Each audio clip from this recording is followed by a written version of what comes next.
And so without further ado, let us say hello to the birthday boy, the one and only Bob Arum. Is that not right, Bob? Did you not say you wanted to spend your birthday with me?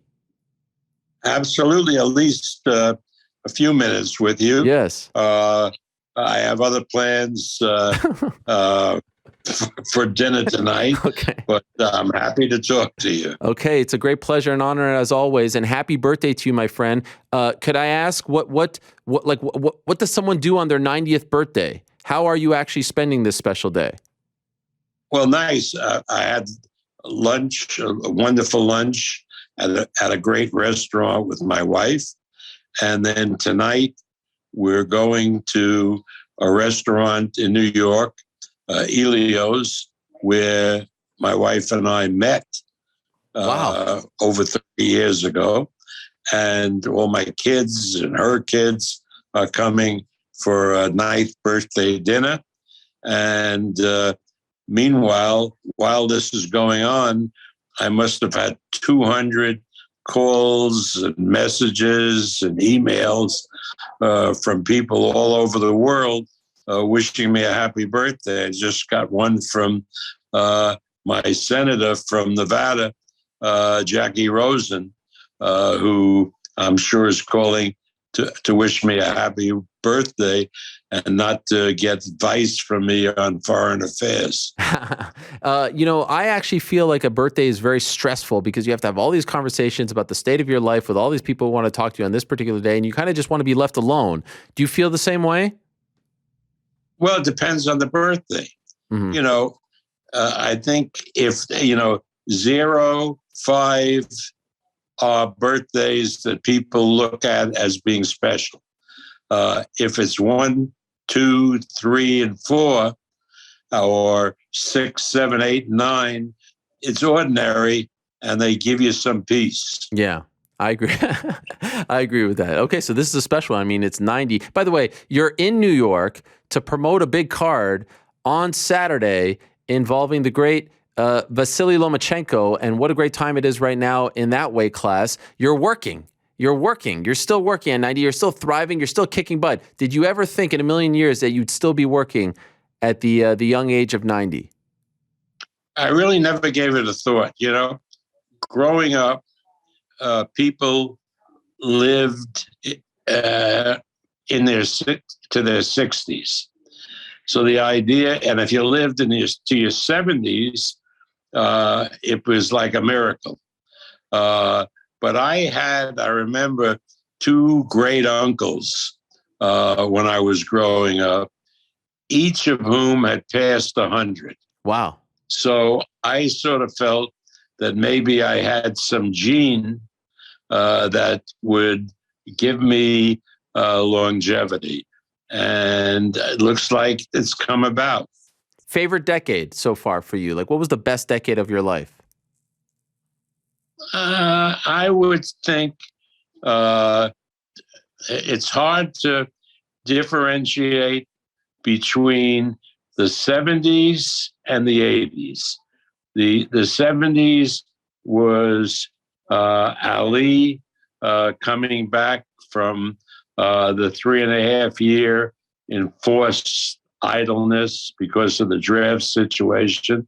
And that was an exciting decade. And then the 80s had all these great welterweight, middleweights, the 4 kings, most of whose fights I promoted, Roberto Duran and Marvelous Marvin Hagler and Sugar Ray Leonard and Tommy Hearns. That was really exciting. Yeah. But again, it's,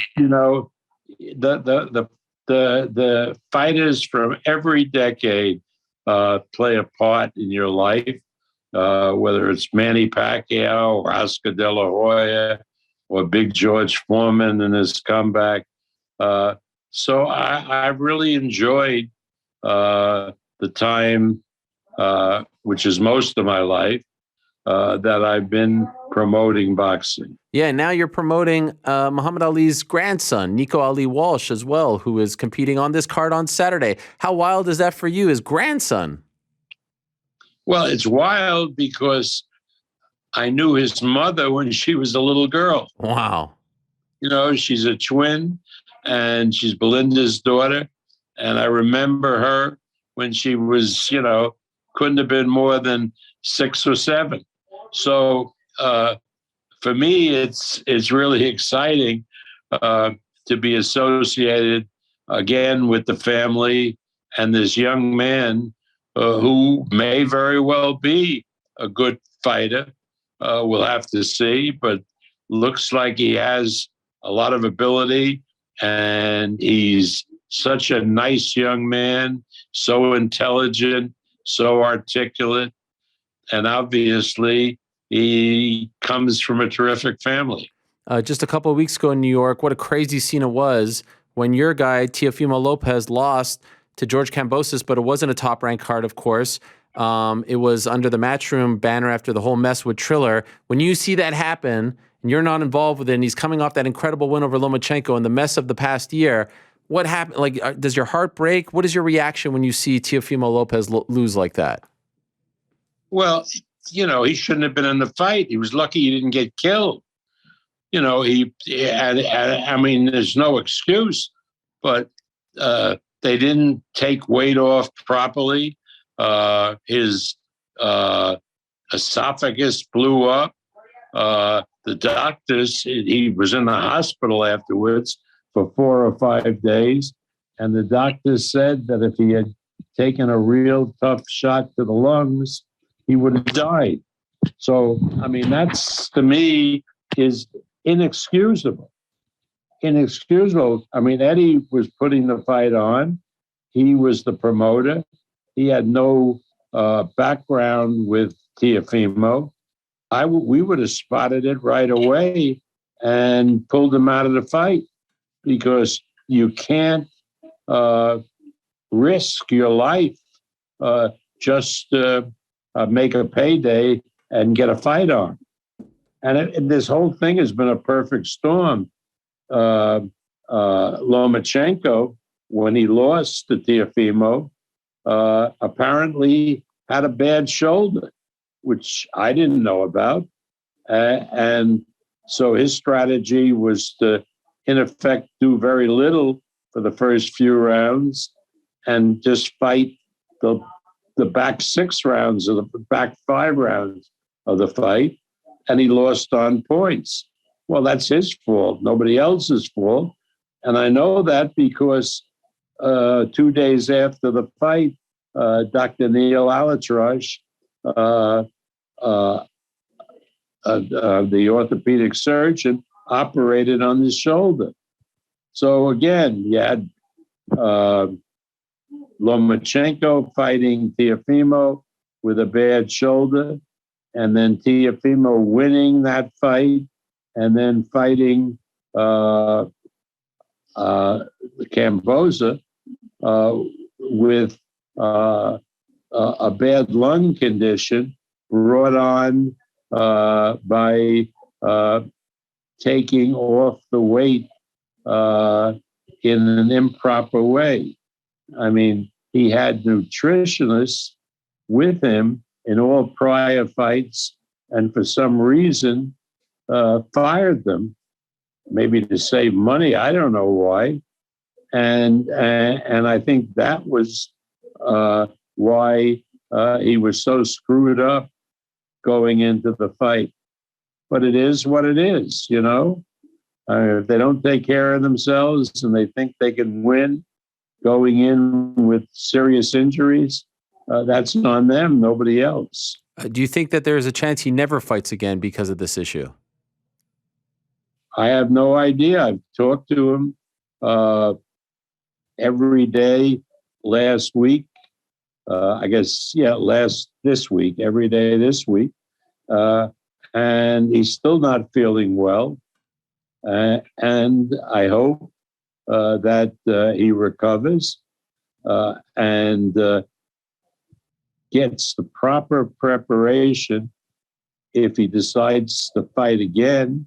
And of course, I would insist that he fight at a higher weight division, because no sense killing yourself making a weight that's going to really adversely affect you. Mm. Also, there's a lot going on, like I said, in the world of boxing. I'm curious, are you done promoting Terence Crawford? No, I mean, our contract with Terence Crawford has run its course. That's clear. But I'm sure that if we offer Terence Crawford a fight, which he finds attractive and which is equal as far as money is concerned with what anybody else is offering him, we'll continue to promote him on a fight-by-fight basis. People forget. You asked me about the best eras, decades, and I said the 70s and the 80s. And in those decades, we never had long-term contracts with the fighters. It was all a fight-by-fight basis. And in a lot of ways, that made for better relationship between the fighters and us and all promoters. I like that. Because a fighter didn't think that he was at any point in time constrained by a promotional contract. That's changed now in this century, and I don't know if it's for the good.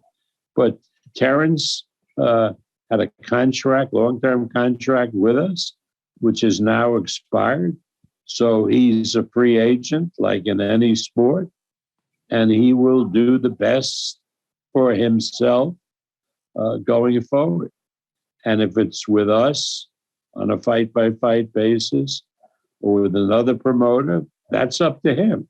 At the post-fight press conference following his win over Sean Porter, he spoke about maybe seemingly moving on from you and saying that you couldn't get him the Errol Spence fight, and it was a bit awkward.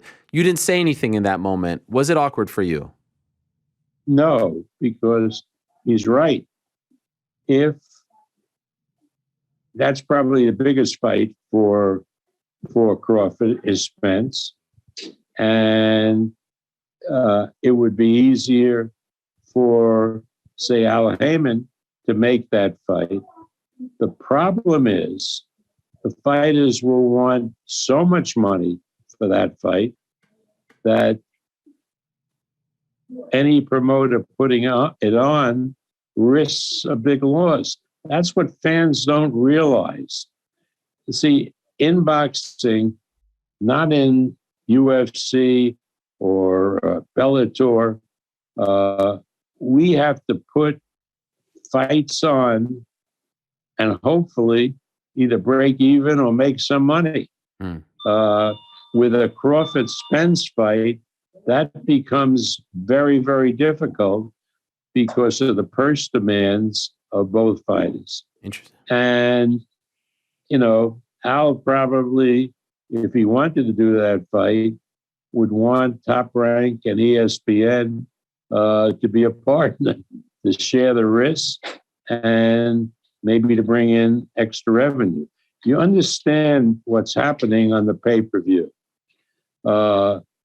The cable companies and the satellite providers are not performing very well. So that really hurts the revenue stream. ESPN Plus, which is a streaming platform, is doing quite well on the pay-per-view.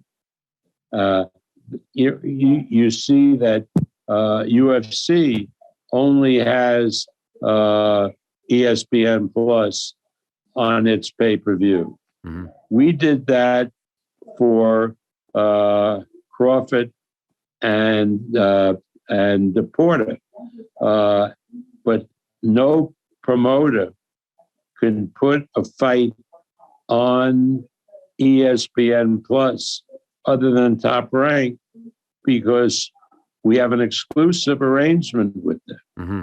So Al may very well say to us, come in and let's do a joint promotion, which we've done a number of them with him, because we bring ESPN Plus to the table and plus our pockets which would share in any loss. Just a couple more things, if I may. Tyson Fury, is it going to be Dillian White? Is it going to be Alexander Usyk? Well, everybody, I think, on our side wants him to fight Usyk. But Usyk is obligated to Joshua, who has a rematch clause. And now there's Dillian White, who's the mandatory challenger. And it becomes very, very complicated to go right to a Usyk fight. So my hope is that Usyk fights Joshua, and Tyson Fury fights Dillian White, and then hopefully Usyk, who is a lovely young man and a great fighter, wins his fight, and Tyson Fury wins his fight, and they can fight a unification battle next September. And when would you like to see Fury fight? Where or when? Both. I'd like to see him fight Dillian White in the UK the end of February, no later than the beginning of March. Okay. That's what Fury has told me. You know, he's done his last 5 or 6 fights, 5 fights in the United States. Yeah. And it's time that he went back home to the UK to do another fight. When we get to the unification fight, we'll take a look at it and see what the best venue is for that fight. By the way, just curious, his half-brother was supposed to fight a young man named Jake Paul. Are you a fan of Jake and what he's doing in the world of boxing? I know he's not one of your fighters, but just curious if you have appreciation for the interest that he is bringing to boxing. The truth is, I've never seen him fight. I don't know if he can fight or not fight. I'm inclined to believe that an experienced fighter in his weight class would demolish him because, you know, an experienced fighter in any weight class will demolish a young fighter, no matter what his amateur pedigree is. I can't see why that would be different. But again, I've never seen either Paul fight, so I can't comment. And if he arranges these fights and people want to watch the fights, I'm all for it because nobody's holding a gun to anybody's head. You know, people make the choice that they want to see an event. And maybe I can say in my own mind, why are they so interested in the event? But it's their choice. And they certainly shouldn't be prevented from doing it. So I'm not a fan, but I'm not antagonistic. I wish him well. And I think he's fighting an MMA guy in his next fight. I hope they do well, but I've never seen either of them fight. So go with God. I love this. What a nice answer there from Bob. That's tremendous stuff.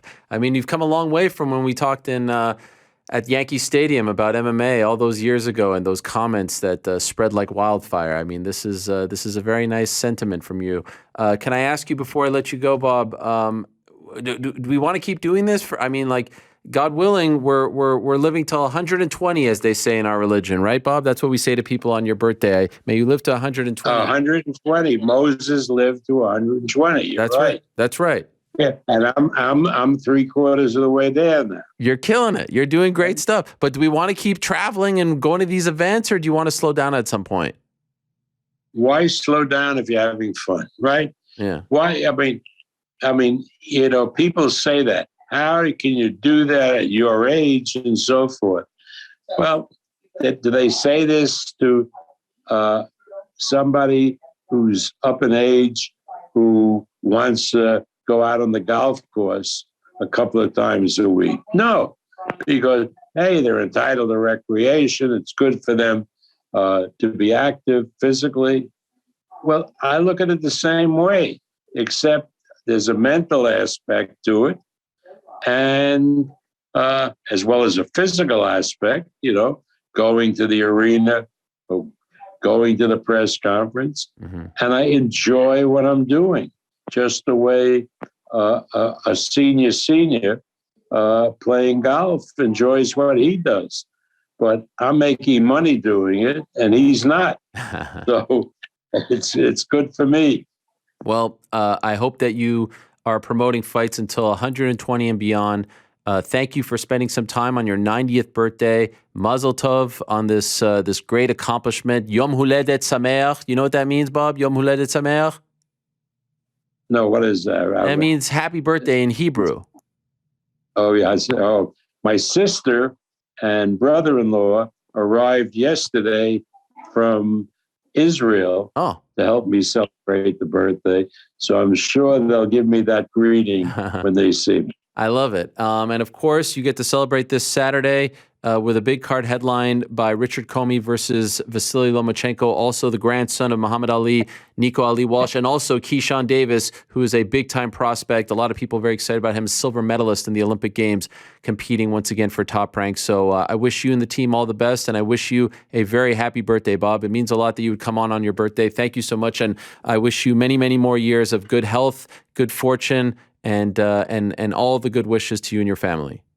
Thank you. You sound like my rabbi. All right. Well, I am. I'm a member of the tribe, Bob. So we gotta. Okay, that's good. That's good.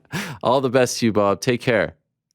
All right, there he is, the one and only Bob Arum, the inimitable. We've come a long way, Bob and I, right? I mean, for Yankee Stadium, talking about MMA.